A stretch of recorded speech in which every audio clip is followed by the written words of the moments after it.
What if your only escape from your parents' endless bitter fighting was a simple handheld game? But then the game starts to fight back. Its pixelated world bleeding into yours, forcing you to defend yourself in the terrifying reality of your back seat. Today, we're talking about a one-way trip into the deeply unsettling indie game, The Deadseat. We meet young Caleb, who's on what feels like the longest car ride of his life, trapped not just by the vehicle, but by the suffocating tension of his parents' constant arguments. His only safe place, a handheld console. But this isn't just a distraction. A voice calls out from the game. Items from its digital world start appearing in Caleb's reality, and a very real, very hungry monstrosity is clawing its way towards him. Hi everyone, I'm Matt Whelm, and this is where we peel back the layers. We're not just looking at the story. We're dissecting both terrifying endings, digging into all hidden lore about the manipulative spirit that pulls the strings, uncovering the dark truth behind the so-called happy cave, and figuring out what this entire nightmare really means. So buckle up, this one's a deep, dark dive. It all starts innocently enough, or as innocently as it can get when you're a kid trying to block out your parents. Caleb's family is driving home from grandma's, but the peace is shattered by another fight. He retreats into his Game Kid console, a clear nod to the Game Boy, trying to find some escape. But the real horror begins when the escape becomes an invasion. A voice from the console speaks directly to Caleb, and he realizes the game he's playing is mirroring his exact situation. The first sign that something is deeply wrong isn't a monster, but a detour. The car's navigation system leads him onto a different route. Caleb's mom finds it strange. There's new construction blocking their usual way that she swears wasn't there this morning. How does something like this just appear? She tries to talk to Caleb's dad, Harold, about how unfamiliar this road is, but he's completely unresponsive, just ignoring her. This clearly upsets her. Caleb, perhaps sensing another argument brewing, maybe just being a kid, asks for food. His mom, frustrated with Harold, tells Caleb to just play his game. And when he does, the Game Kid shows his in-game car also driving through a creepy forest area called Harrister Valley, heading for a place the game narrator calls the Happy Cave, a supposed paradise with new friends, family, and no worries for Caleb. The game tells Caleb the car needs to stop for supplies in a dense, scary forest. This game character gets out and is instructed to find a camera, a tool the game narrator says needed to scare off unknown entities. And just like that, the game's warning bleeds into reality. The narrator alerts Caleb that something horrifying is on the car. He puts the handheld down, looks around, and there it is. A grotesque human-like monster clinging to the outside, staring right at him. In pure terror, Caleb grabs the camera, now real, and the flash makes the creature scare off. But here's the weird part. His parents, they see nothing, hear nothing. It's as if Caleb is the only one tuned into this nightmare frequency. This confirms it. The game is his lifeline. Its items, his only defense.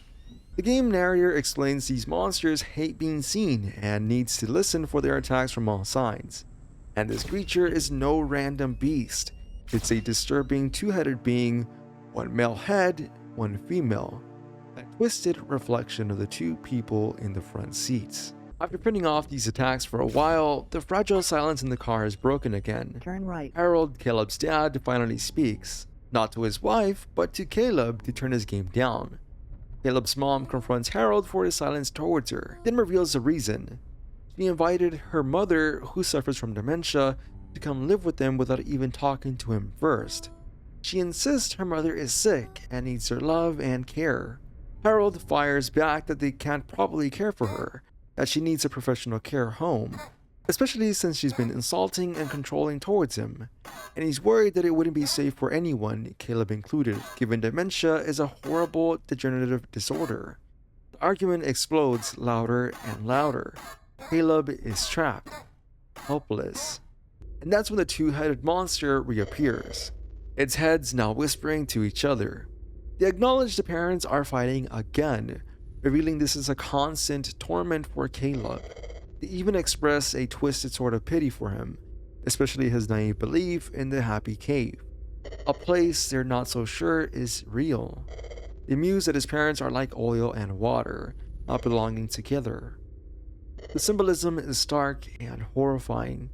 This monster is his parents, their toxic marriage, a single two-headed entity attacking and hurting Caleb. The fear of being seen by the camera flashes, it's a representation of his parents hating to be confronted about their destructive behavior and how it damages their son. The monster's whispers about good boys don't run away perfectly capture Caleb's feelings of being utterly trapped. This happy cave the game promised would have new friends and family. That's Caleb's desperate secret wish for a new life, new parents who wouldn't argue. He retreats once more into his game kid. It's now day 2 in the game world. The narrator chillingly refers to Caleb's situation as being trapped in the dead seat. Meanwhile, in the real car, miles drag on.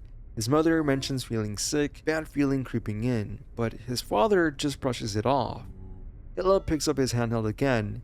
It's day 3 in the game. The narrator's voice is almost his only companion now, an oddly reassuring presence telling him not to worry, not to trust any visions or anyone else, because only it can lead him to Happy Cave. But the game and reality gets even more dangerous.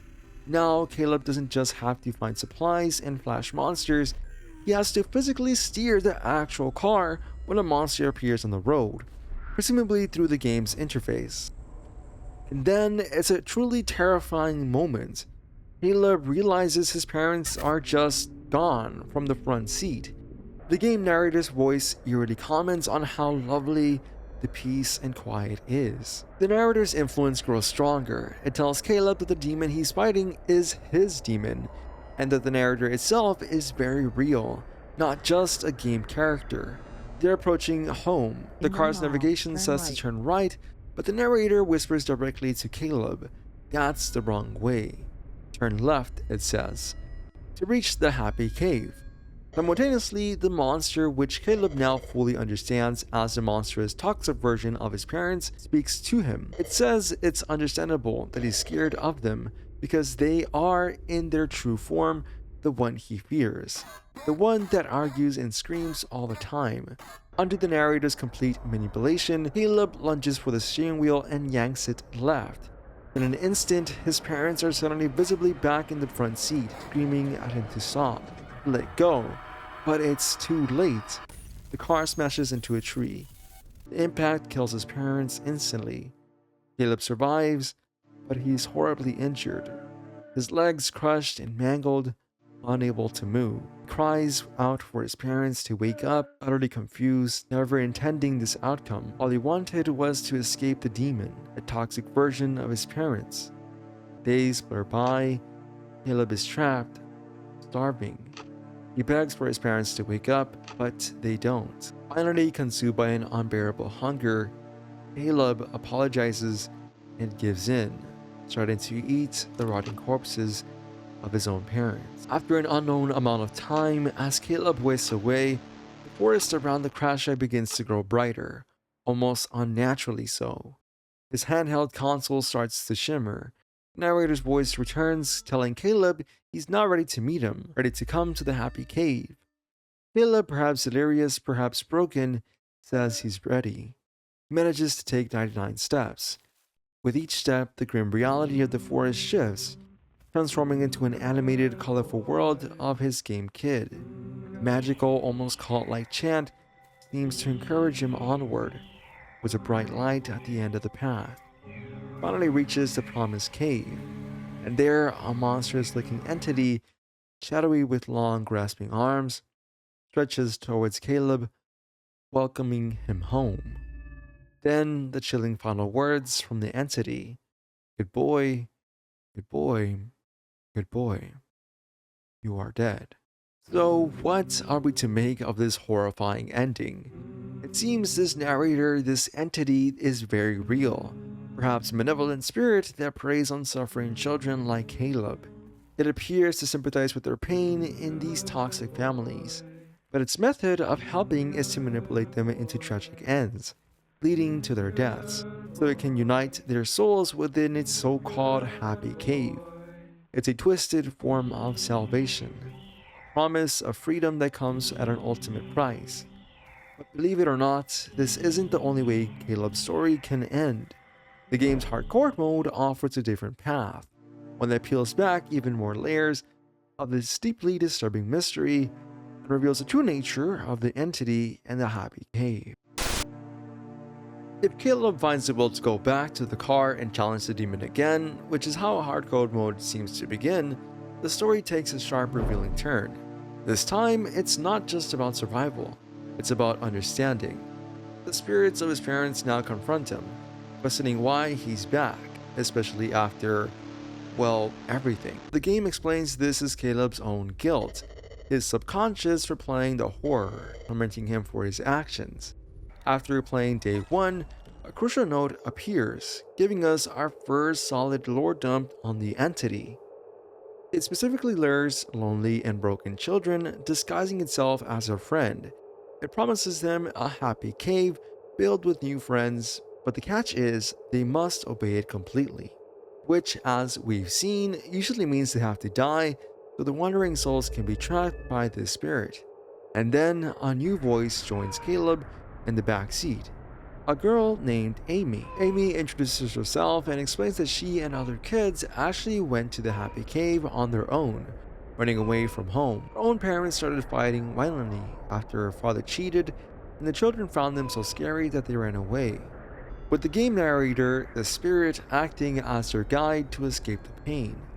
Amy even says that she prefers the happy cave and is happy there with other kids. This paints a slightly different picture of the spirit, doesn't it? But its manipulative side quickly resurfaces.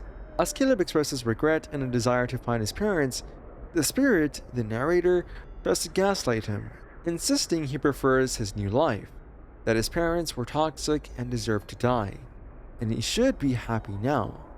It seems the spirit feeds off these broken children, and while it might offer them a version of happiness, it's one built on lies and control. After completing day 2 in this mode, another note reveals more. The spirit exists precariously between two worlds, half in the physical, half in the mental.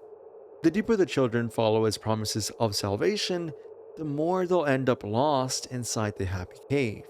So, not quite the paradise Amy describes. The true horror of the happy cave and the spirit's power over perception then comes into sharp focus.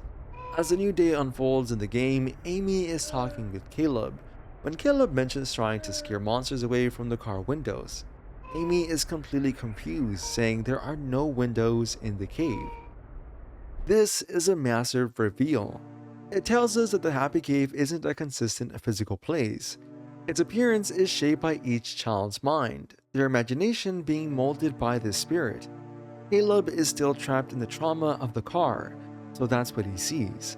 Amy, who seemingly accepted her escape, sees a cave. The spirit, being mental and paraphysical, literally lives inside their minds. More lore also tells us that the spirit can be identified by its sharp red eyes. Then Amy mentions something new and ominous, a special supper they need to have to become one with nature, just as the spirit promised them. Caleb, desperate, screams he wants to go back home. The spirit coldly tells him to be quiet, and this is the happy cave, not his parents' home. But Caleb's will is strong. He refuses to accept he's in the cave, and suddenly, he's back in the car. A clear sign that he can fight the spirit's mental manipulation, unlike Amy, who seems content in her cave illusion. It's day 4, and Caleb is still fighting.